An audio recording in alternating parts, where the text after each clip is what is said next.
Yo, what's going on, people? Welcome back to another show, another video, and tonight I'm going to do my player ratings. So if you like me channel, my videos, if you please like, subscribe, smash the likes up, subscribe if you're new, and also I've just done my bio right onto my Twitter page. So if you click on that, go to my Twitter handle, click on that, and then it comes straight through. Well, I hope it does. So after last night's shambolic defeat, it just wasn't a great day, when it wasn't a good day at all. Yeah, and we deserve to get beat because simply haven't been good enough. We've been absolutely shocking last night. One shot on goal the whole of the game. The first half, Wilson had a header, went past the post, but Sheffield United dominated us and deserved to win as well. It should have been 4-5-0 as far as I'm concerned. If it hadn't been for Darlow or poor misses, but it's just not good enough. And Steve Bruce has got to take the blame. I'm still getting player ratings as well onto my Twitter feed as well, and one of them gave Darlow a 9 out of 10. I'm not sure if that's, I mean, you get a good rating, but I'm not going to give him a 9 out of 10 and he's talking to that now. But I just got a piece of breaking news, and it comes from Sky Sports' Keith Downing, or Downey, what they're calling, and he said Steve Bruce retains support of Newcastle owner Mike Ashley, despite fans calling for his head to be sacked following defeat to bottom of the table Sheffield United. However, Ashley's patience would be expected to unfeigned if Newcastle were dragged into a dogfight in the penalty survival. Let's be real about this. I'm not being funny, but we're in a dogfight. We're in trouble. We really are. We're going south for the minute. And this is going back to 2016 when Mike Ashley sacked Tim McLaren too late. And he's going to do exactly the same thing again. Because I'll tell you something now, right? It's just not good enough. And something needs to happen sooner rather than later. He's got a £300 million bounty at stake. He's gambling the club again. And if he get relegated, he will not get £300 million for the club. The Saudis will not buy a club if in the championship. I'm sorry, and we could be there for a long time. Claire, good evening, pet. How are you doing, my Mason friend? How are you doing? Claire, after last night, I'm feeling a bit better now, but had a good day, working hard a day, and just had a quiet time in. That's all it is. I've done a few streams, including this one, and I'm enjoying it. And that's Claire, the Manchester United fan. I'm hoping to get out onto my live watch on Sunday when Liverpool play Man United, and if she can make it, that'd be absolutely amazing. But she's got to let us know on that one. But at the end of the day, I'm still seething about that Steve Bruce interview as well.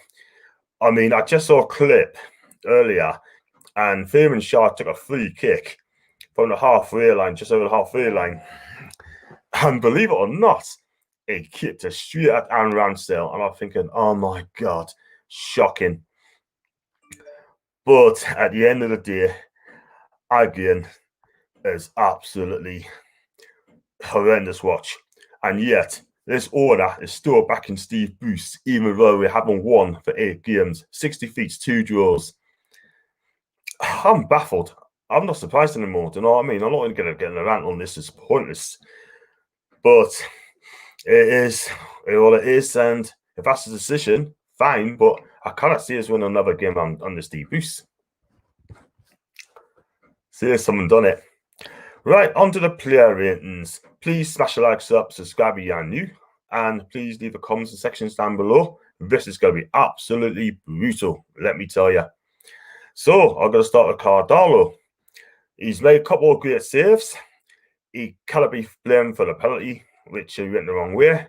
But without him, we'd be absolutely knackered this season. He's been fantastic to us this season, and I'm going to give him a 7 out of 10. And a 7 out of 10 for Darlow. He's been amazing, and I'm not going to blame him for the penalty. Now, on to DeAndre Yedlin. Let's be real on this one. He had a couple of good games, but last night, he just wasn't really in the game at all whatsoever. Yeah? And he didn't offer much. And he couldn't get forward. So I'm going to give him a 3 out of 10. It wasn't his night. 3 out of 10 for DeAndre Edlin in there. Federico Fernandez. Listen, he made a brilliant block in the first half. I thought that was amazing. But other than that, he cost us the game with a handball. It was a borderline decision, but he did handle the ball. And when he got VAR there, then he got no chance of executing it. So I'm going to give him a 6 out of 10. And he's done okay, but apart from that penalty. So that's a 6 out of 10 for the Argentinian. Fabian Schär. He did okay in the first half, but second half, he did these niggly fouls time and time again. And unfortunately, when he does that, and he just basically prevented any rhythm from being creative in pursuit of an equaliser. But it was okay first half. Second half, we're not great. I'm going to give him a 4 out of 10 for the Swiss captain. Kieran Clark. I'm going to drop him a 6 out of 10. He did all right yesterday. He's one of the better performers on the night. And I thought he defended well, so I'll give him a 6 out of 10. Paul Dummett. Wow. If I'm honest with you, if you're going to play 5 at the back, you have to have 2 wing backs, yeah? This player doesn't get over the halfway line hardly, yeah? When is the last time you get in the box and cross the ball in? I'm not seeing it from him. Look, it's great to see him back, but I still don't think he's match fitness to me. But when he does play, I think he's an honest player, but last night passed him by. And he looks well off the pace as well, I'm afraid. So I'm going to give him a 4 out of 10 from Newcastle born defender. Sean Longstaff, I'll drop a number 2. Why I'm dropping number 2? Because he's unable to create, hardly got forward, and he just not doing enough to Texas the defense. And when's the last time he did a lovely football? When is the last time he's done an assists? When is the last time he scored? Where's this player that under Rafa Benitez has been a bright young star, only to be regressed under Steve Bruce? And he has had a good season, so I'm dropping number 2 out of 10. And if people want to cost us, leave a comment in the section down below. Give him number 2. Isaac Hayden, I love him. I thought in games he's been excellent, but last night wasn't his night. Very little possession of the ball, and he just tried to get forward. He cannot. He's got booked again last night. That's the 6th of the season, and I'm not being funny, but I think he was overran in midfield by the Sheffield United, and I thought they were brilliant last night. So I'm going to give Isaac Hayden, and I don't want to disappoint people. I'm going to give him a 4 out of 10. Yeah. Jeff Hendricks, I'm going to drop him a 0. I thought he was poor last night. Was he in the game?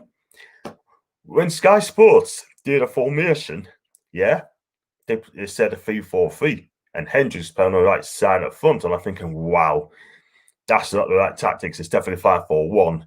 So he struggled last night. He's ineffective on the ball, can't create out.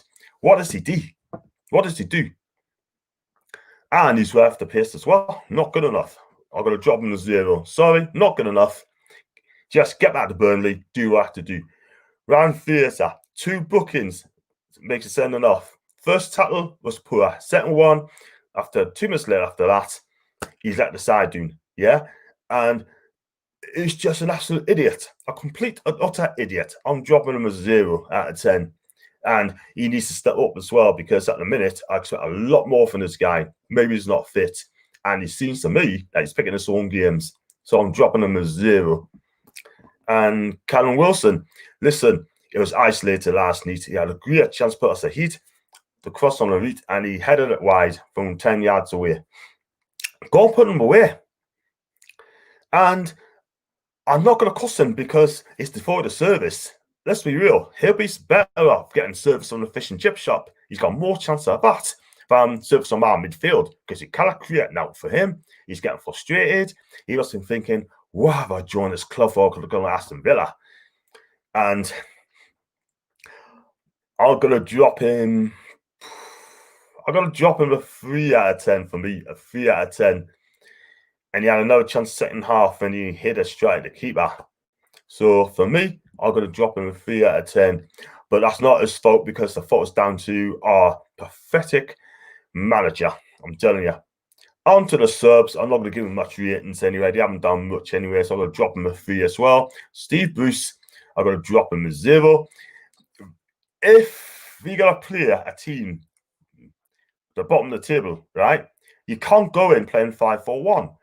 This team has only picked up 2 points from 51, possibly 51. And until on the night, they must be thinking, oh, great, we can beat these lot, they're so predictable. And they're right. They fancied their chances. They had 88% of the football, and we only had 12%. We are absolutely cack. And Steve Bruce now is under pressure. He's under big pressure now to get some wins. If he doesn't, he'll be sacked. But Mike Ashley is gambling at the club again.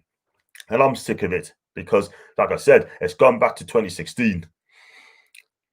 Gone back to 2016 when Ashley sacked McLaren and we are too late with 10 games again. We've got 20 games left. You should sack him. Now, if he loses on Monday, heavily against Arsenal, he should be gone. He should be gone, I'm telling you. Claire, I got your message there. Sorry to hold you up. Glad doing well, John. You must have been fuming last night. What's that? What was Bruce doing playing 5 at the back against Sheffield United? Crazy. Do you know what it is, Claire? It's not that. How many times have we played a 5 at the back, 5-4-1, and we've been winning games? We haven't. I think you only won 2. This manager doesn't like change. He sticks at he picks a squad scared of getting beat. Yeah? And it's so predictable. And every time he does that, I don't feel confident in my team at all whatsoever. Why? Because this manager is a dinosaur, and I do not like it. He should be sacked. And this is the final job he's going to get. A final big club's going to get in the Premier League. He is not a Premier League. He's a Championship manager. It's as simple as that. And some of the Championship clubs will even touch him because the guy is finished at the club. And bearing in mind, he was 11th choice for the job. And then he begged Mike Ashley and Lee Charlie, I want to take the job. I want to take the job on while it was at Sheffield Wednesday. Yeah. And we paid £4 million to price him away to come and manage our club. And apparently Ashley don't want to pay out a 7-figure compensation package to sack him. But we get relegated this season, and this manager, I guarantee you something now, it's going to cost him more than 100 million. Let me tell you. And I just absolutely foaming. I'm absolutely foaming because to see my club being like this, it's under this manager, it's a joke. He has had it. So please smash your likes up, subscribe if you're new, and tell us what you think of the ratings. Am I being a bit harsh on those ratings? Am I being honest? Am I correct on them? To me, I am. I just say it out like it is. Now we've got Arsenal on Monday night. And I wonder how he's going to play our system. I wouldn't be surprised to play the same formation again, 5-4-1. I mean, I'm not surprised anymore. But if he ever picks Joe Linton on Monday, there'll be hell on. I think Steve Bruce is picking a squad, getting scared of getting beat. Or he's picking a squad just to get sacked. Crazy, man. And I'm doing a lot of content as well. And 5 away from 200, so please subscribe to this. I'm going to do some more, going to be consistent, and I can't wait to do the Clash of the Titans on Sunday between Liverpool and Man United. That'll be game of the season, I think. And the way Man U's doing it in a minute, I've got them to win just. So that's the player ratings, and I'm going to wrap this up, and I'm going to do some more content. Also, I've got to come on James Sharkey 2Army TV show on Friday between 7 and 9. Please join us for that. I've got to go to an Arsenal channel called Over and Over Again, and it's Arsenal Podcasts. They're looking forward to seeing us on there. Yes. And they feel comment on Monday night, but I'm not supposed to beat us. But there you go. Listen, I'm going to wrap this up. I've chatted long enough, and like I said, keep watching my videos. I love you all. Catch us on Twitter at John NUFC 42. And is that another impression, Claire? Claire, yes, it is. Top of the league. Woohoo! Can't start smiling, Claire. Do you know what it is, right? I said to you from the beginning that you're going to win the league. I've said that. And I know all my Twitter followers as well follow the Reds, wants us to be a Red, but I can't let it happen. I just can't do it, you know what I mean? But I hope you win the title, if anything, you know what I mean? But Ollie's doing a fantastic job. I know people want Ollie out because he's a school teacher or a PE teacher, which I think is an absolute joke. And all you Ollie out, let's be real, yeah. I change your mind of Irish. He's done a fantastic job. He's getting you playing football. He's got you top of the table. Cavani's doing fantastic. Bruno's playing awesome as well. Henry Guard's getting together. Pogba is back to the player that he was. And Rashford, that's just coming on great. So looking forward to it on Sunday. So we're going to be very busy. And that's going to be done now. And I should get myself away. If you leave your comments and section down below, like and subscribe. And until then, I shall speak to you guys later on. Until then, have a great evening.